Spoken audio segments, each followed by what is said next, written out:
ज्ञानञ्जन चक्षुरुन्मिलितं येन तस्मै श्रीगुरुवे नमः। नमो विष्णुपादाय कृष्णपृष्ठाय भूतले श्रीमते भक्तिवेदान्त स्वामिन्निति नामिने। नमस्ते सरस्वती देवे गौरवाणी प्रचारिणे निर्विशेषशून्यवादी पाश्चात्यदेशतारिणे। जय श्री कृष्ण चैतन्य प्रभु नित्यानंद श्री अद्वैत गदाधार श्रीवासादि गौर भक्त वृंदा।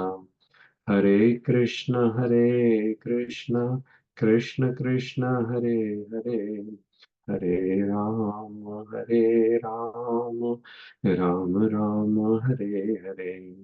भूतैर्महद्भिर्यमा पुरो विभु निर्माय शेते यदमुषु पुरुषा भूते गुणान् षोडश षोडशात्मका सोऽलङ्कृशिष्ट भगवान् वचांसि मे। श्री कृष्ण शरणं शरणागतं कथा अमृतं सतत पीबतं भक्ति वेदांत मार्ग पंथनं सर्वलोक ऋषिदेव जन्न प्रसन्नं सर्वलोक ऋषिदेव जन्न प्रसन्नं। Hare Krishna, dear Prabhu's Mataji's, welcome to the morning Bhagavatam study session. So we are continuing with Queen Kunti's prayers. So yesterday we were on the second verse, text number 19, and we were discussing the paper. So would anyone like to complete the paper we were reading?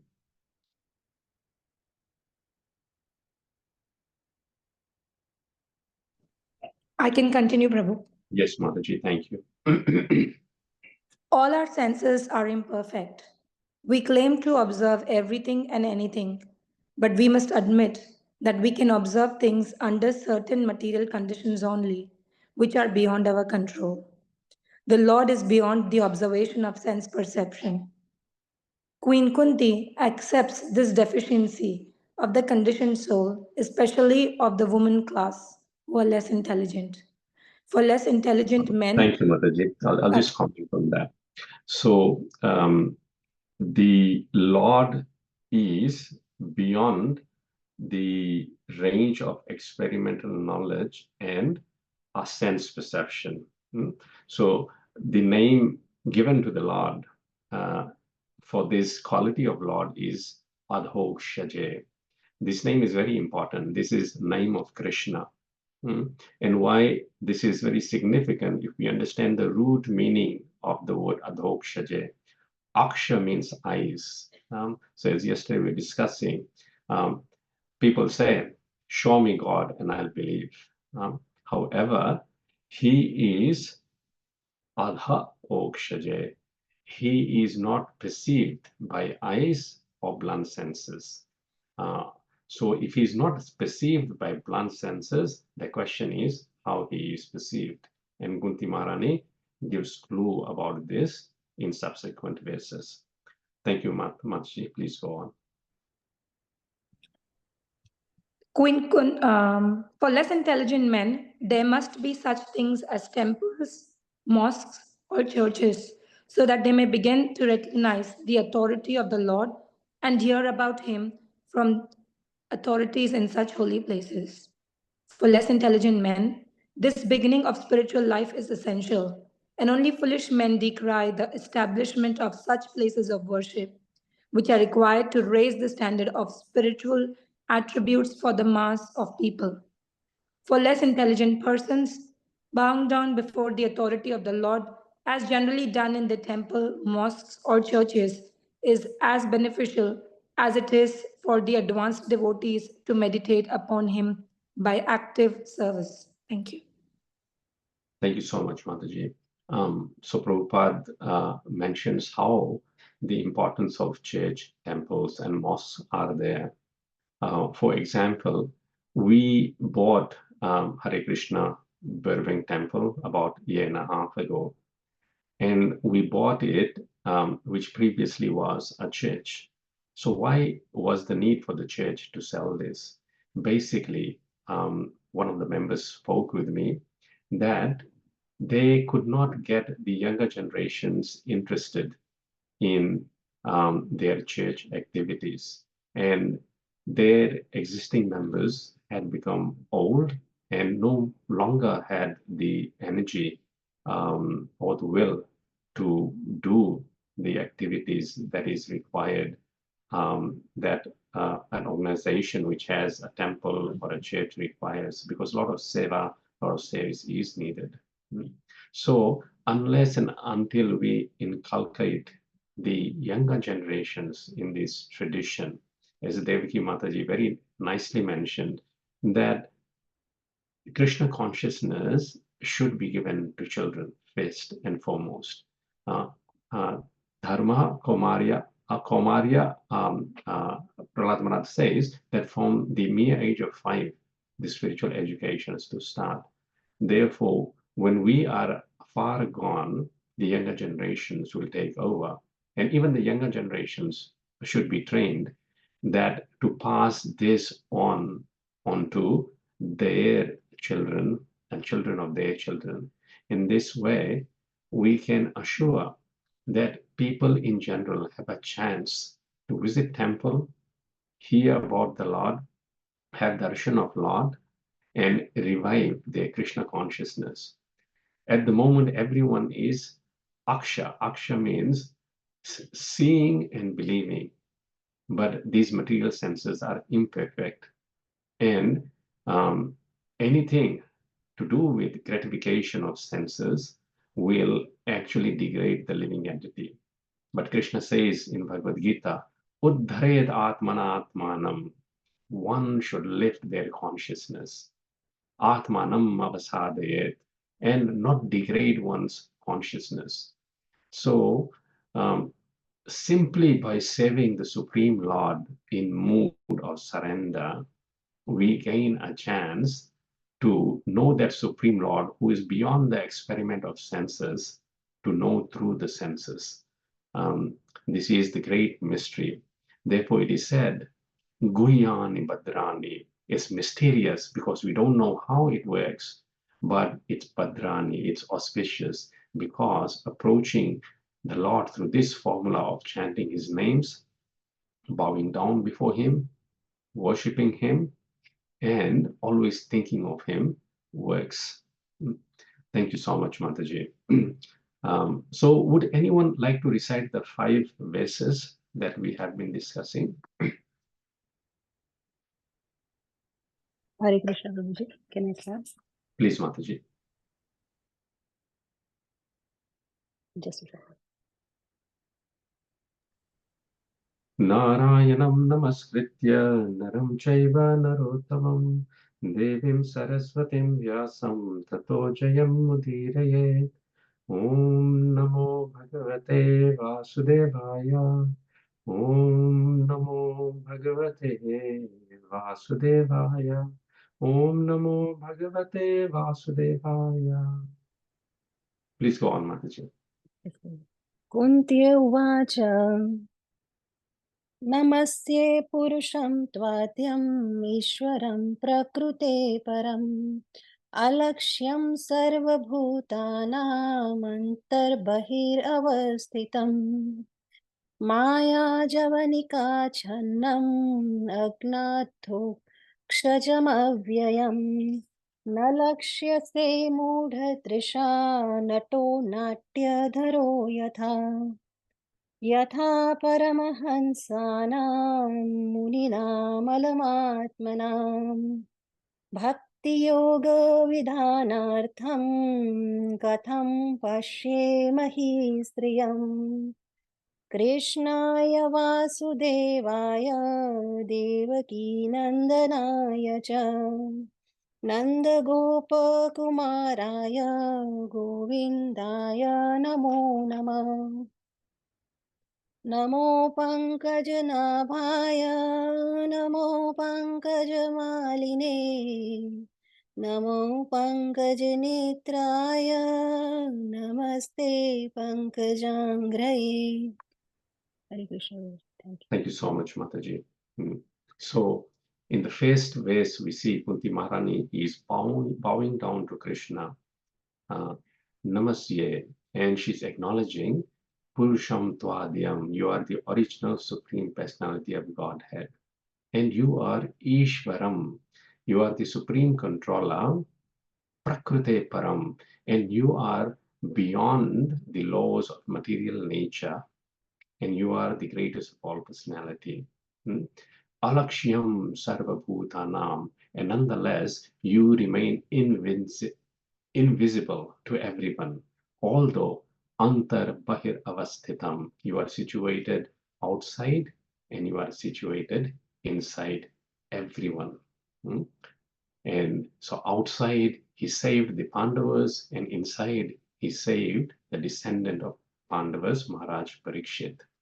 And Maya Javanika Achannam, but Krishna, she says, is beyond the range of limited sense perception, covered by the deluding energy called Maya. And he is Avyayam, eternally irreproachable. Those who find fault with Krishna, actually, they are eventually deluded and become vanquished. And to the fully observer, he exactly appears like a dramatic actor, not recognized. Nato natya dharo yataha. So nata means artist, and natya dhara, dressed as a player. So no one can understand Krishna and recognize. And then in the third verse, Kunti Maharani says, Tatha Paramahamsanam Muninam Malatmanam Bhakti Yoga Vidanartham Katham Pashyemahi Striyaham. Translation: you yourself descend to propagate the transcendental science of devotional service onto the hearts of the advanced transcendentalists and mental speculators who are purified by being able to discriminate between matter and spirit. How then can we women know you perfectly? Word to word, tatha. Besides that, so besides what? As it is, Krishna is covered by the deluding curtain of illusion, and he is like a dramatic actor, not recognizable. However, besides that, Paramahamsana, of the advanced transcendentalist, Muninam, of the great philosophers or mental speculators, Amala Atmanam, those whose minds are competent to discern between spirit and matter. Very important words to understand. Paramahamsanam means advanced transcendentalist. Hamsa means swan.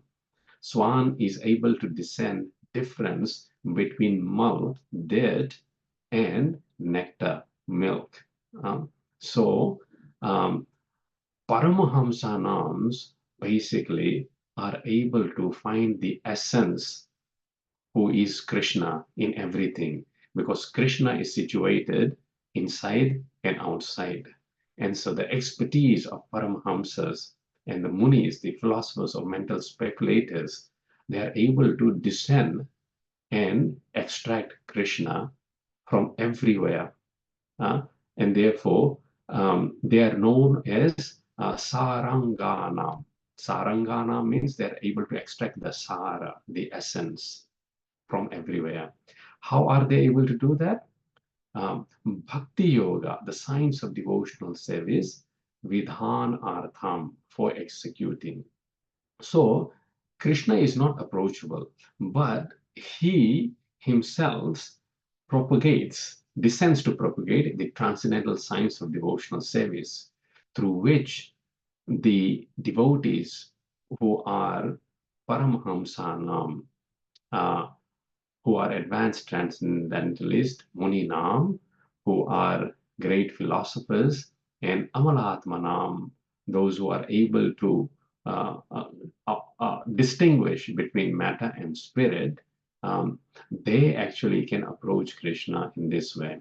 But Kunti Maharani, shows her humility, and she says, Katham, how? Pashyema, can observe, he, certainly, striyaha, woman. So she expresses her humility. I'm a woman. And these great personalities approach you, but I, being a woman, how can I approach you? Would anyone like to read the purport, please? I can read, Prabhu. Yes, Prabhuji. Purport. Even the greatest philosophical speculators cannot have access to the region of the Lord. It is said in the Upanishads that the supreme truth, the absolute personality of Godhead, is beyond the range of the thinking power of the greatest philosopher. He is unknowable by great learning or by the greatest brain.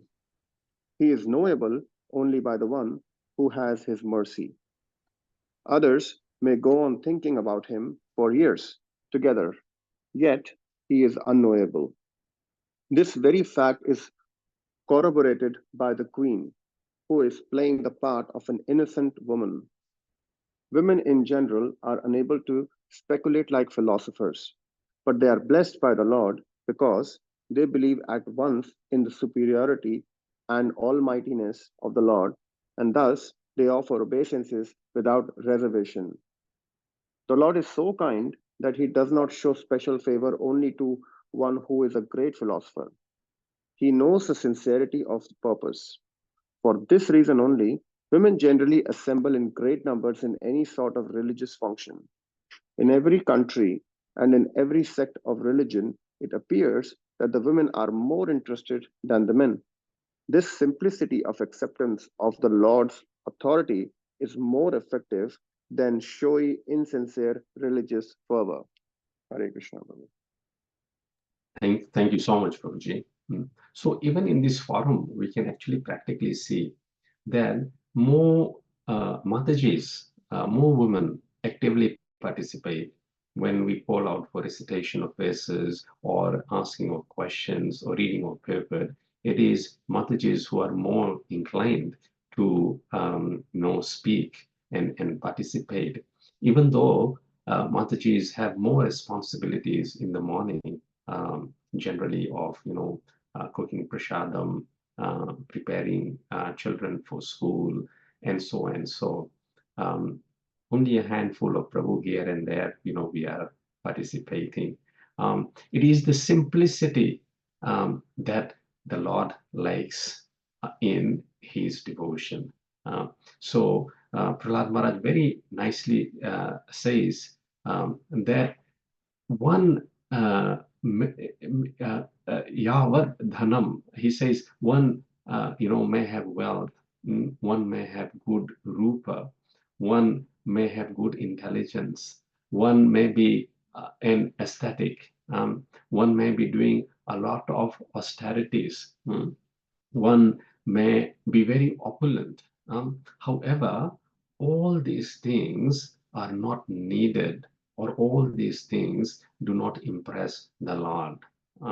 Only thing that impresses the Lord, Naradhanaya, that only thing impresses the Lord, simple bhakti. And the example he gives is how Gajendra did. Gajendra was an elephant.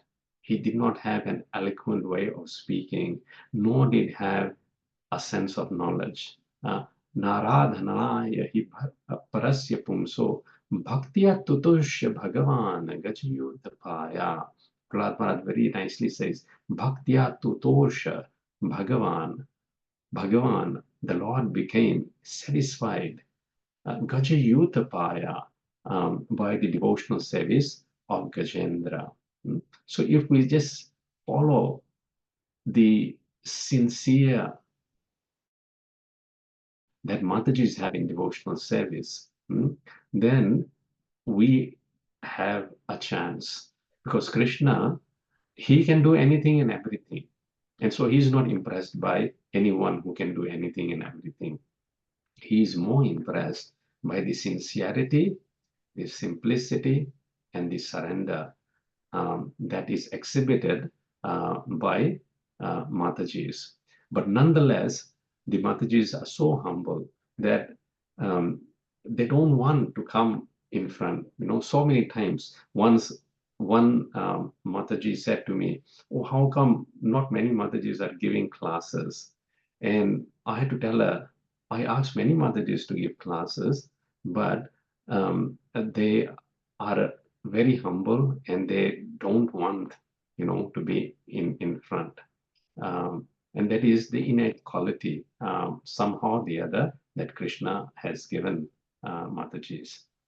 Of course, I'm not a Mataji, so I think I should open the forum for Matajis to speak on this matter.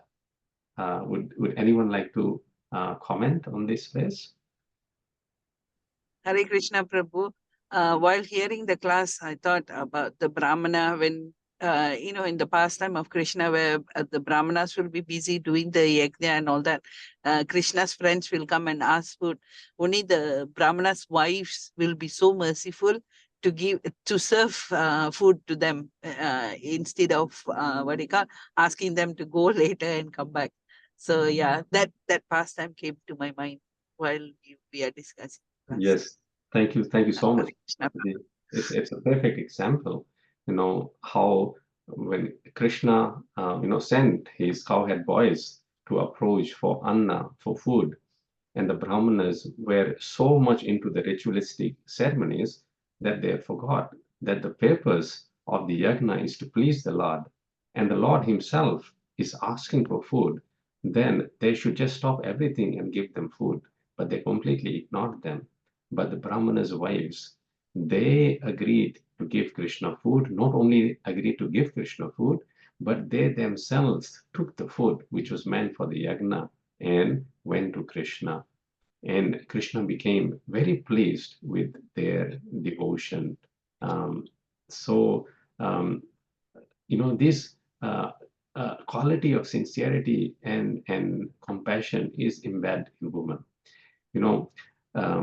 Sometimes we see, even in our devotee couples, like I've heard of this example, something bad has happened to someone else, and the couple will be discussing, and the wife will say, "Oh, I feel so sorry for that person," and the Prabhu would comment, "Oh, that's his bad karma."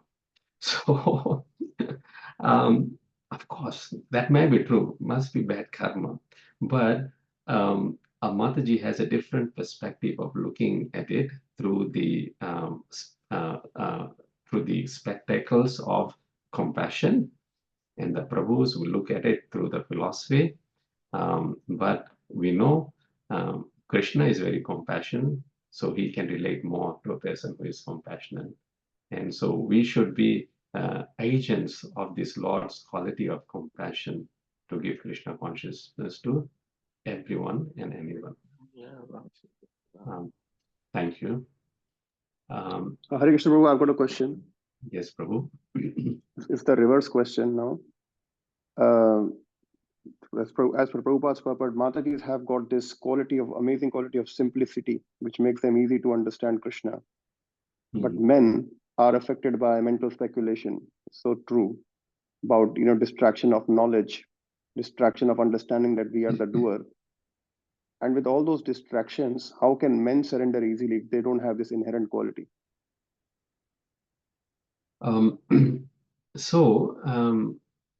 Basically, each one is different. So, of course, this is Kunti Maharani offering prayers. So she is putting herself in a place of humility.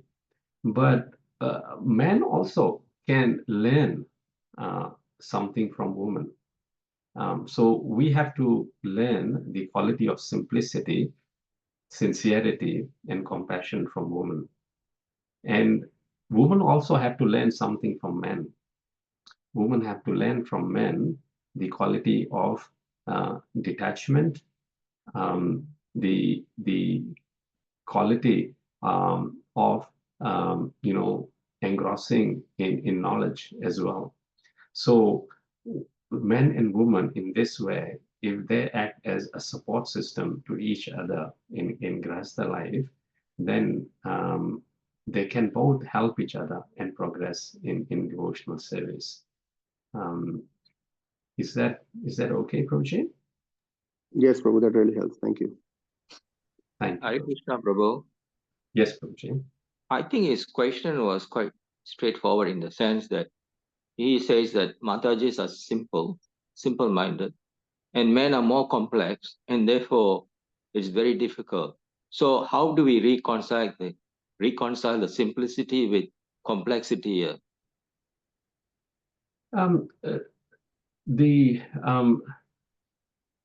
That's why that's what I think I said in my comment, that we have to take to that simplicity as well, and we have to accept that just simplicity in devotional service pleases Krishna.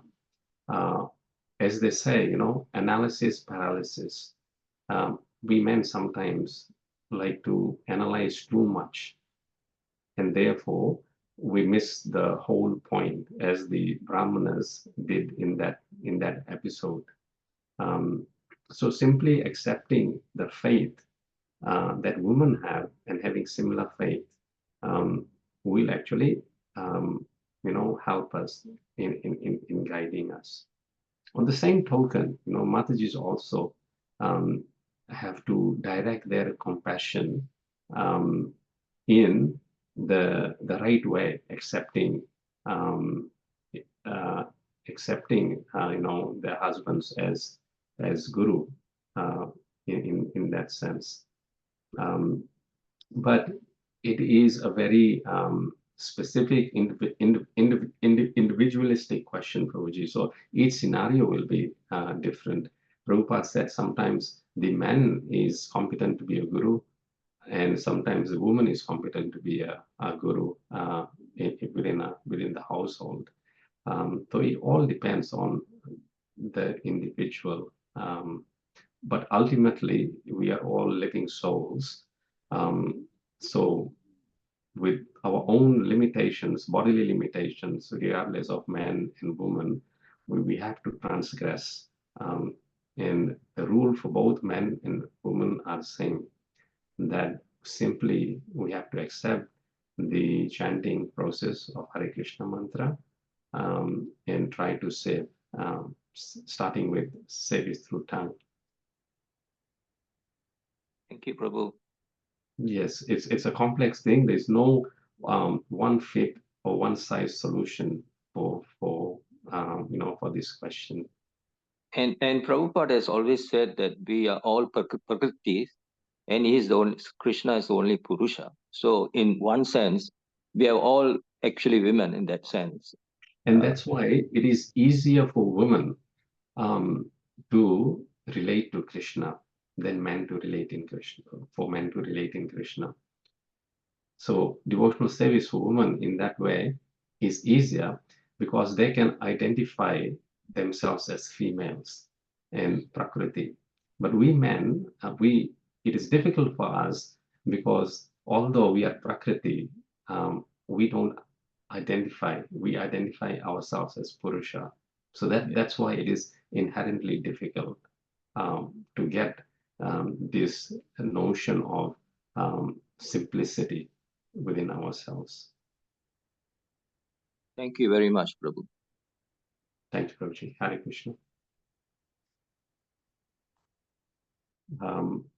So we'll go on to the next verse.